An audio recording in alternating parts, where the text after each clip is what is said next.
The virtual tour on the Washington Hilton's website gives you a view of the hallway where Cole Allen entered as he headed toward the Secret Service security checkpoint, armed with a shotgun, a handgun, and knives. Surveillance video shows the moment Allen rushes past security, who were seen quickly drawing their weapons. Police say there was an exchange of gunfire between the checkpoint and the top of the stairs 60 feet away where Allen was taken into custody. One Secret Service agent was struck by a bullet but not seriously injured due to his protective vest. Had Allen not been stopped, he would have had to gone down these two staircases and then through these doors into the massive ballroom where thousands of guests were seated, and President Trump and others were at the head table on the stage, where Secret Service whisked him away. The scene in the ballroom was chaotic. I was at a table kind of near the back, and what I heard personally was a lot of commotion, a lot of people ducking.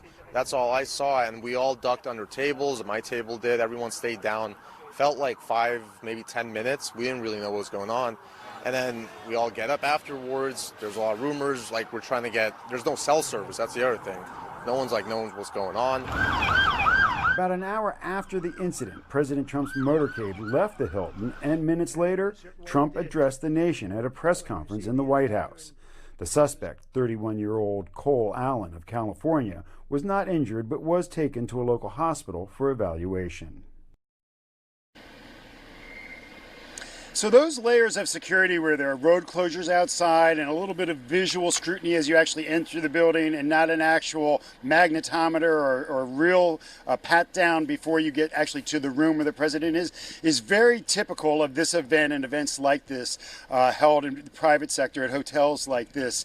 There have been questions as to why this was not designated as a national special security event that would have raised the level of security for something like this. That has never been the case for this event in the decades that they've had it, and it's typically reserved for the State of the Union, for inaugurations, for a Super Bowl, things of that nature, large events like that. So, that is why this was not designated most likely as that high level of an event going into this. So that's the situation that we reached out to the hotel for a comment today. They did tell us that they are cooperating with the investigation. Erica, back to you. Mark, you showed us in that video that the suspect had to have gone down staircases before he could have reached the president, but he was able to get the guns and knives into the hotel. How did that happen, especially because everyone knew the president was going to be there for this dinner? Right, so we know, as Paul Wagner reported, he bought the guns some time ago. He traveled from California by train, checked in here Friday night before the event.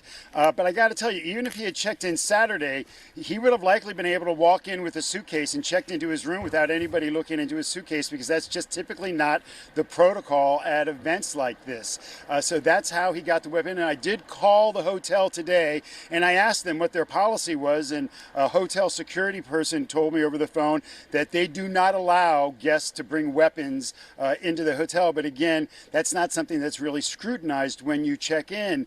I have to say, while this was a success in the sense that the Secret Service stopped this lone gunman, it does raise legitimate questions. To your point, what if it had been an organized event with a group of trained assassins, if you will, who had checked in the night before, heavily armed, or if somebody brought a bomb to detonate in the hotel room up above the ballroom, which is in the basement. All of those are legitimate questions that are being scrutinized now by law enforcement and certainly the Secret Service as they do an after-action report. But that's how he was able to get those weapons into the hotel and then down to the floor where he tried to enter the ballroom. Our Mark Segraves live for us this afternoon. Mark, thank you.